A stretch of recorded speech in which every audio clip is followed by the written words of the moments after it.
Welcome back. We're in the vinyl department and we are going to discuss texture on vinyl planks and how to sell it. So there's only a couple different variations within the vinyl plank world when it comes to texture.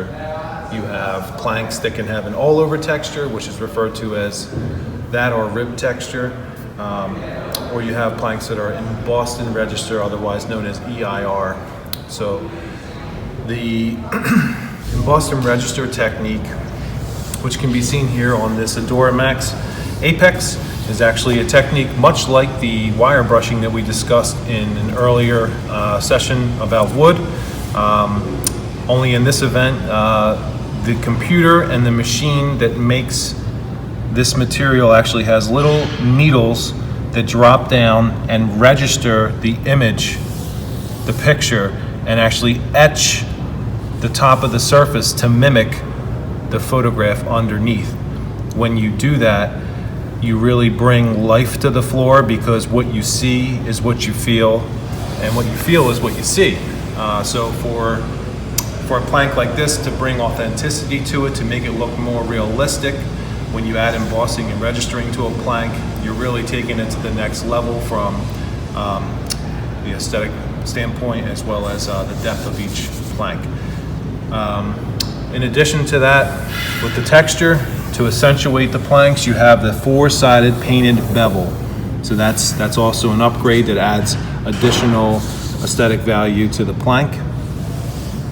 If we jump over to the Adora Napa Dry Cork, which is we're going to call it the entry level or the mid level, the better level, when you compare it to the Apex.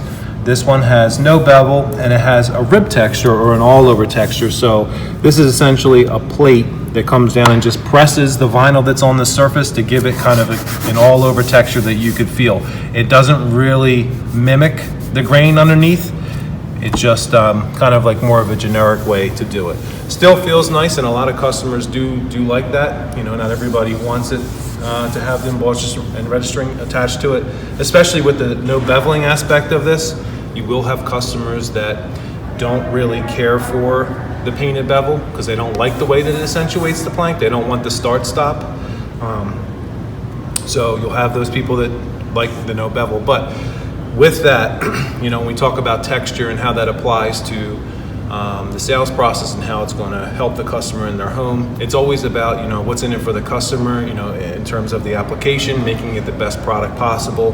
When you have a bevel that does act as a catcher, which is the reason why some people don't like or they like not having a bevel. They don't want things to get caught in there, but the reality is the bevel helps with a couple things. It helps with catching dirt and dust and debris, trapping it there until you clean and sweeping it up. It's less likely that you're going to abrade the surface of a floor over time when you have a bevel attached to it than you will with something where the dust just stays on the surface all the time. When you have no bevel, it just stays there. So from a scratch resistance or dent and impact resistance standpoint, they're the same, but from an overall wear and tear perspective, the bevel over time is going to help. You can almost think of it as like added texture, even though it really is not. It also helps mitigate issues where the floor can become chipped or frayed at the edges, because you have that valley there. Less likely to have things catch if a floor isn't completely level. The bevel actually helps that and helps that transition from plank to plank. Where in no bevel, issues with the floor, you could have a slight lippage issue. If it falls on, we're going to call it where a piece of plywood has a start-stop and this lands on there on the bevel and it's a little raised, you drag something across that, it's going to chip very easily. Here on the painted bevel, if it was to catch, the only thing you're really going to see is you're going to perhaps like chip away some of the paint, but the product structural integrity of the plank will still be intact. So it does help in that way as well. So it just comes down to personal preference.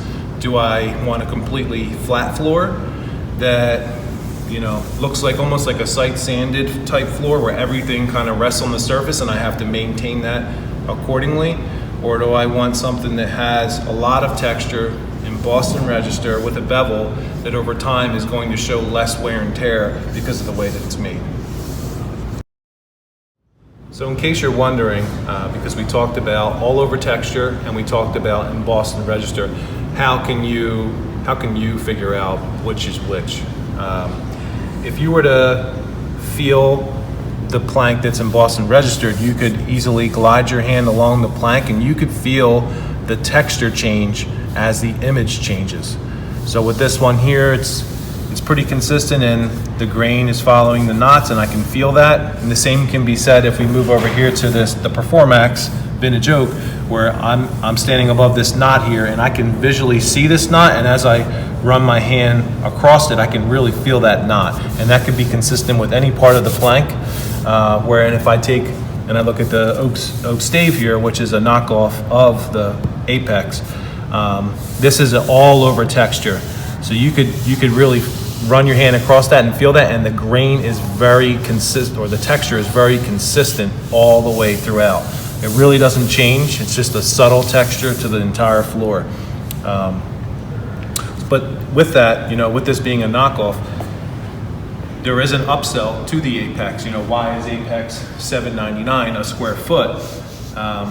It's $7.99 a square foot because of the lengths of the planks, the width of the planks. It is a four-sided bevel, just like the Performax, but it does have the emboss and register, wherein the Performax doesn't. So there's pros and cons to both, or an upgrade or upsell to the Apex. But you can easily feel the texture on the Performax here, and you can feel the embossed and register technique done.